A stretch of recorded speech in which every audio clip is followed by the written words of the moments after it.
Well, as Africa stands at a critical juncture in its economic and developmental trajectory, the 2025 African Development Bank presidential election, scheduled for May 29 in Abidjan, Côte d'Ivoire, is poised to shape the continent's financial landscape for years to come. With the tenure of the current president, Dr. Akinwumi Adesina, concluding in August 2025 after a transformative decade, the race to succeed him has drawn 5 distinguished candidates, each presenting unique visions for the AfDB's role in addressing Africa's pressing challenges. This election, governed by the AfDB's Board of Governors, is not just a leadership transition, but a defining moment for the continent's aspirations for sustainable growth, financial independence, and global influence. In this series, Arise News' Rufai Oseni speaks to 3 of the candidates, Sam Maimbo, Swazi, Tshabalala, and Ahmadou, Hott. Let's take a look. The Development Bank, since its foundation many years ago, over 50 going into 60 years ago, has constantly been in the vanguard of African development. We took our time to speak to some of the candidates that might emerge as the president of the African Development Bank. You're going to be watching insights and thoughts of these leaders, what they want to do for the bank, how or where do they want to take the bank in the next couple of years if they get a chance to lead the bank.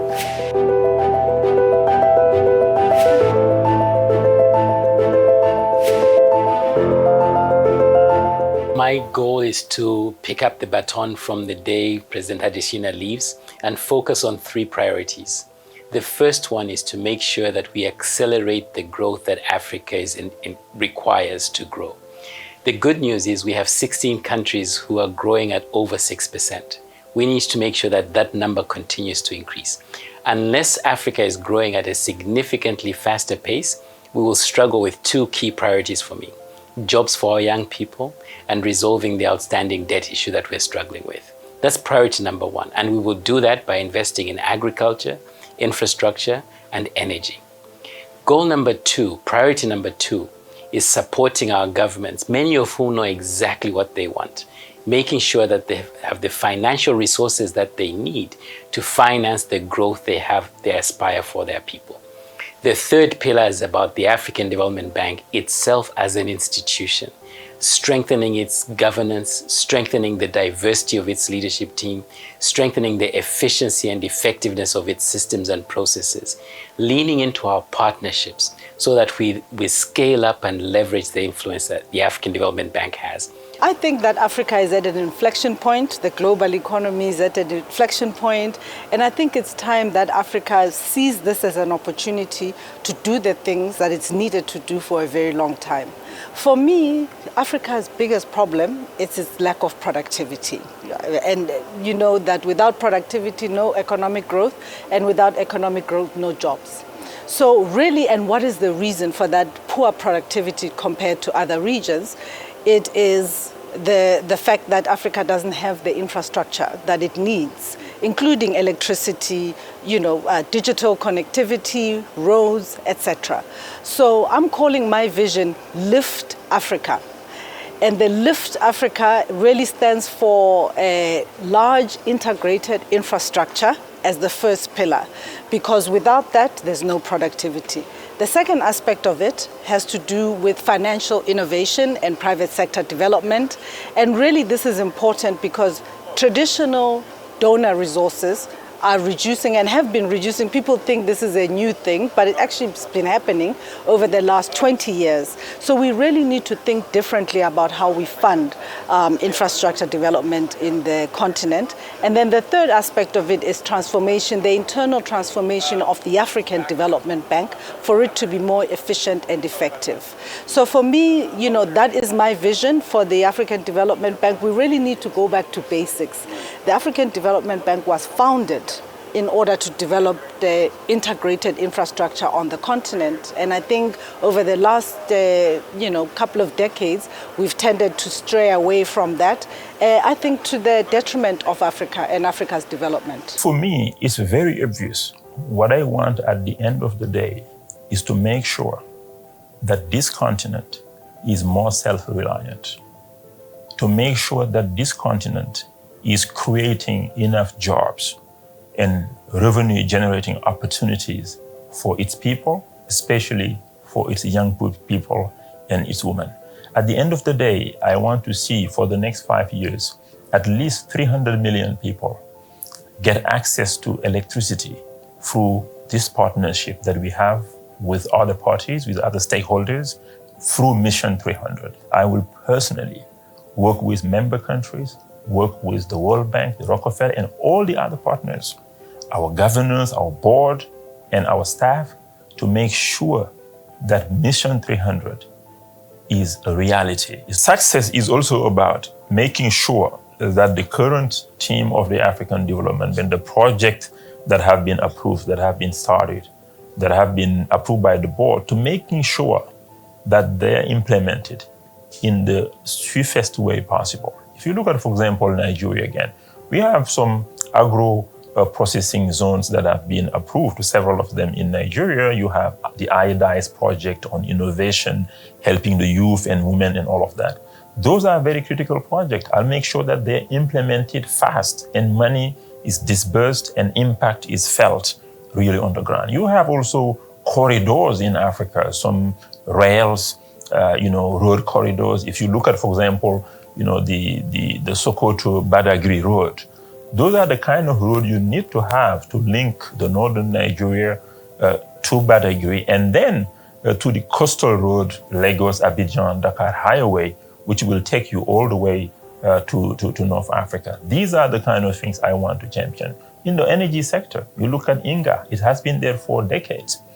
If we don't deliver INGA, at least start construction, over the next 2 years on the continent by working, within the Mission 300 initiative, then I think we failed.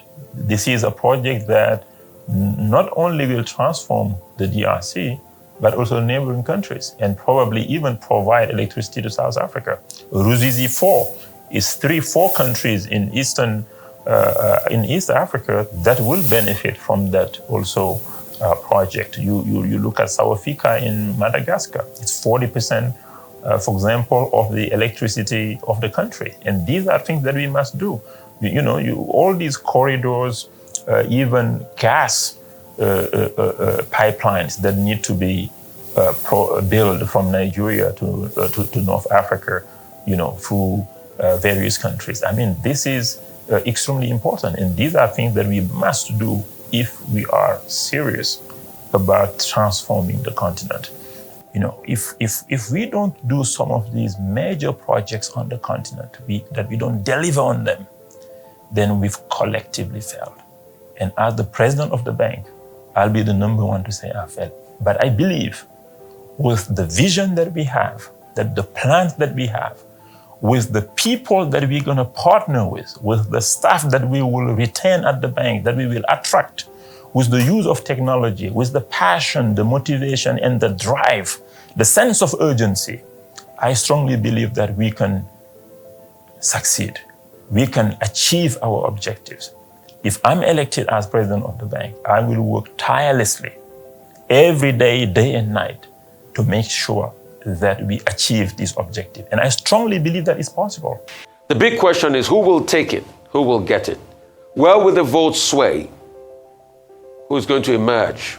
These are questions that's going to come up in the minds of people when African Development Bank have their meeting just at the ending of May to be able to decide who will be the next president. Like they say, may the best man win, and may the development of our continent be priority in our hearts. All right, may the best man or woman win. Oh. That's a good one. Well done, great. I know you've been on this for a while. First, I'd like to thank President Dukaba Egwena. That man is a great man, visionary. He sees the future and he goes for it, And when this dream came that we should get a chance in Africa to talk to the candidates of African Development Bank, he just saw the future and said, let's do it. This is a work across many continents. The full version will be played on later editions because the full version is about over an hour, when you can have the candidates speak in bulk. But this over DC, over America, over Africa, then we finally taped the last one at the just concluded Africa CEOs Forum. I've been traveling a lot, and this is the product of all the work we've put in, to be able to get. But all the glory and all the good work should go to Prince Nduka for making this happen. The voting dynamic is very big, because, take for instance, I was reading to you, they have regional and non-regional partners. Regional partners, the African nation, non-regional partners, countries like Luxembourg, Portugal, America, Turkey, India, Canada, and it goes on and on and on. And each of these countries have, sort of like weighted averages of percentages they can put in the vote. I think Nigeria's got about 9%, South Africa's got about 5%. And there's the internal dynamics going on in Africa's politics, in the SADC politics and the likes. So many things are going on. So it's going to be very highly political because it's the African Development Bank, but it's a World Bank because of a lot of partners are on this project. And that's why on the 29th, we'll see how it will pan out. But also watch out in subsequent reportage right here for the full version of the series that we have done. It's over an hour package. Yeah. Okay, here. The first thing is to congratulate Dr. Akinwumi Adesina, former Minister of Agriculture, who became the first Nigerian to lead the African Development Bank in May 2015. And then in August 2020, he got his second term in office. And his second term in office began on 1st September 2020. Now, his tenure, two-term tenure, to the glory of God and to the glory of Nigeria and to the proper advertisement of his talents as a genius and as a brilliant man, we end on 31st August. Now, under Dr. Akinwumi Adesina's watch, the AfDB was transformed. It was under Dr. Akinwumi Adesina that the capital base of that bank was increased. During COVID, we saw the ingenuity, the commitment of the African Development Bank to safety and progress of its member states. We saw also under Dr. Akinwumi Adesina, despite the trouble that the Americans gave him while he was looking for a second term, we saw him also winning the World Food Prize, which is the Nobel Prize in Agriculture. In other words, I would like to start by congratulating Dr. Akinwumi Adesina for representing Nigeria very well. And there will be more than enough occasion to celebrate him when he steps down on 31st of August 2025. However, the main issue is who is the next AfDB president. Now, this is governed by rules of procedure of the African Development Bank. Specifically, that board has 81 members. They vote according to weighted averages, and they have regional and non-regional members. And the operative articles are Articles 4 and Article 9 of the AfDB Constitution. The person who will win must score 50.1%. We'll see how that race plays out, but it's a lot of politics that is involved. It's not something, it's not a walk in the park, but that's why I think we should just focus on, what happens at the end of the day, because interests are involved. The nominations, submissions ended 31st March. You submit your application in English and French, then your country has to nominate you.